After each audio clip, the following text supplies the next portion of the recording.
firstly, what sort of documents should people be keeping, especially investors, for when they're selling the properties? So in terms of selling the property, it comes down to ensuring your offer and acceptance is written up and signed and dated all correctly. That's obviously a very critical step. And also, like I was saying before, you need to ensure you've got good records for the cost base, we call it, for the property. We also need to take into account things such as, have you lived in the property? And then you turned it into an investment property? Or has it always been an investment property? So usually accountants would reach out to their clients and ask them for a bit of a timeline of the property. The calculation gets a little bit complex, and this is why, you know, we have accountants to help you with these type of calculations. It gets a bit complex when you bought the property, you lived in it, and then you rent it out, and then you lived in it again. So there's multiple scenarios that I've come across where CGT exemption might apply. That's true. That you're talking about the 6-year rule? Potentially. Potentially. Okay. So if it is just an investment property from day one, and upon selling it was still an investment property, then it's typically a much easier approach to calculate the capital gains tax. It gets a bit complicated, and I always suggest to clients get professional tax advice if there are different uses for the property over the period of ownership. And you just mentioned something about cost base. What do you mean by cost base? So cost base of a property is typically your purchase price. That also includes settlement costs. So settlement costs,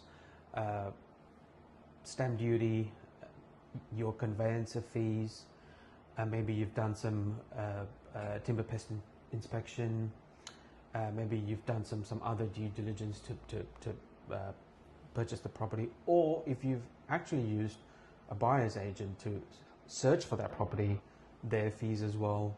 So there's a lot of things that goes into the cost base of a property. The settlement statement upon purchase is usually your starting point, and then part of sort of my role with my clients is ensuring we're capturing everything else on there. And this is again something that tends to be missed. I find is that when you've claimed capital works over a number of years, having owned that investment property, there actually needs to be an adjustment for that. And that's probably a technical topic for another day. That's correct. So just getting there. So cost base, just going over it again. So cost base is the purchase price of the property, then the settlement fee when they bought the property they sold the property. Both times. Then the buyer's agent fee, the seller's agent fee. No, so the seller's agent fee is borne by the sellers. No. I mean, when they are selling their property, because they're talking about the cost base. So that's when if they engaged a buyer's agent to buy the property at the time. And now when they are selling the property, whatever they would have paid to their agent. Spot on. Correct. And then if they have done any due diligence or anything else to the property. So it's the similar costs are, like you said, settlement fees, and when you're selling, then sort of property management fees or real estate agent fees. And then the stamp duty that they correct. So those are the typical sort of selling costs. So just back to basics, anything effectively that relates to so any expense incurred to sell the property is usually forms part of sort of the cost of owning that property and gets calculated when we do the CGT numbers. It's just the reason I asked that question is that usually people will say cost base means anything it costed them to obtain the property, but they forget that any fees they are paying while to sell that property is also part of that cost base. Yes, right? Yeah. It's in essence you're correct on there. Yeah.